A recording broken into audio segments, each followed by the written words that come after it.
दोस्तों, आपको यह एरोप्लेन यानी हवाई जहाज देखकर क्या याद आ रहा है? क्या आपको याद है हमने एक कहानी जानी थी जिसका नाम था दूर देश की बात यानी कि डिस्टेंट लैंड, जो कि ली गई थी आपकी NCERT की कक्षा चौथी की पुस्तक आसपास के पाठ 24 से। तो हमने इस कहानी में जाना था हमने जाना था इस कहानी में अबू धाबी के बारे में। हमने जाना था कि मालू नाम की जो लड़की है उसके चिटप्पन और कुंजम्मा यानी कि उसके चाचा चाची और उनके बच्चे पूरे 5 साल बाद वहाँ से अपने देश यानी भारत उनसे मिलने आ रहे थे। तो उन्होंने यहाँ आकर उन्हें बहुत कुछ बताया अबू धाबी के बारे में। तो चलिए फिर से एक बार देखते हैं हमने अबू धाबी के बारे में क्या क्या जाना था। एक तो यह देखिए वहाँ ज़्यादातर किस तरीके का इलाका है। वहाँ ज़्यादातर रेगिस्तानी इलाका है यानी कि डेजर्ट एरिया, दूर दूर तक रेत दिखाई देती है। यह देखिए ये तस्वीर, ज़्यादातर वहाँ पर जो पेड़ मिलते हैं वो होते हैं खजूर के पेड़, डेट पाम के। और यह देखिए वहाँ पर ज़्यादातर जो तापमान है वो बहुत ज़्यादा रहता है, जिस कारण से जो लोग हैं वहाँ सूती और ढीले कपड़े पहनते हैं, सर भी ढक कर रखते हैं ताकि वे गर्मी से बच सके। अब हम क्या करने वाले हैं, अब मैंने सोचा कि क्यों ना हम देखें कि क्या कोई अंतर है हमारे यहाँ के तापमान और वहाँ के तापमान, वहाँ की चीज़ों और यहाँ की चीज़ों में। हमने केरला की तो कुछ कुछ बातें जानी थी जब मालू ने हमें बताई थी। तो आज मैं अबू धाबी और मेरे शहर की तुलना करने वाली हूँ, यानी कि comparison of Abu Dhabi and my city. जितनी भी चीज़ें हमने जानी उसमें हम कंपैरिजन करने की कोशिश करते हैं। सबसे पहले अबू धाबी हम इस तरफ लिखेंगे और इस तरफ लिखेंगे दिल्ली के बारे में। तो यह देखिए, यह तस्वीर थी कि वहाँ पर किस तरीके का इलाका है। ज़्यादातर वहाँ पे रेगिस्तान है यानी कि डेजर्ट, दूर दूर तक हमें ज़्यादातर वहाँ पर रेत दिखाई देती है। शहर में बिल्डिंग्स हैं ऊंची ऊंची, लेकिन शहर से बाहर निकलते ही दूर दूर तक रेत फैली हुई होती है।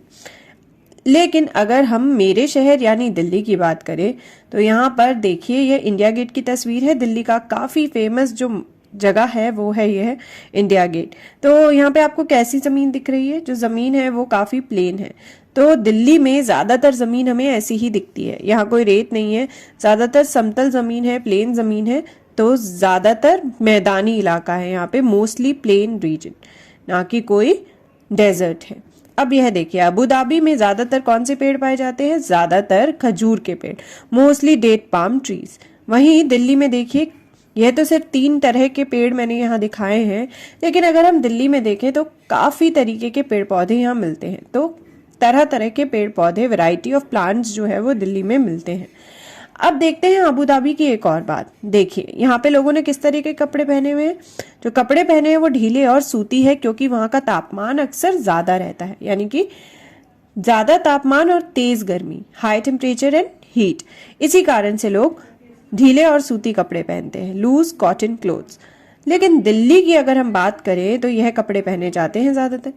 दोनों तरीके के कपड़े हमें यहाँ दिख रहे हैं, स्वेटर भी दिख रही है और सूती कपड़े भी दिख रहे हैं। दरअसल दिल्ली में जो मौसम रहता है वो कैसा रहता है? दिल्ली में ज़्यादातर गर्मी में बहुत गर्म होता है और सर्दियों में बहुत सर्द होता है, यानी ठंड बहुत ही ठंडी होती है और गर्मियाँ बहुत ही गर्म होती है। Very hot in summer and very cold in winter. तो गर्मियों में सूती और सर्दियों में ऊनी कपड़े पहने जाते हैं, यानी cotton clothes in summer and villain clothes in winter. तो हमने देखा यह जो तुलना है कैसी है अबू धाबी और मेरे शहर यानी दिल्ली के बीच, comparison of Abu Dhabi and my city. तो हमने कुछ पैमानों पर यह तुलना की, यानी कि यहाँ का इलाका कैसा है, ज़्यादातर किस तरह की ज़मीन हमें मिलती है, रेत है या मैदानी इलाका है, कौन कौन से पेड़ पौधे पाए जाते हैं और किस कारण से, और साथ ही यह है कि कपड़े किस तरह के पहने जाते हैं तापमान के अनुसार। तो दोस्तों मैंने तो अपने शहर और अबू धाबी में तुलना कर ली। अब आप भी एक रिपोर्ट तैयार करिए अपने शहर और अबू धाबी की तुलना में।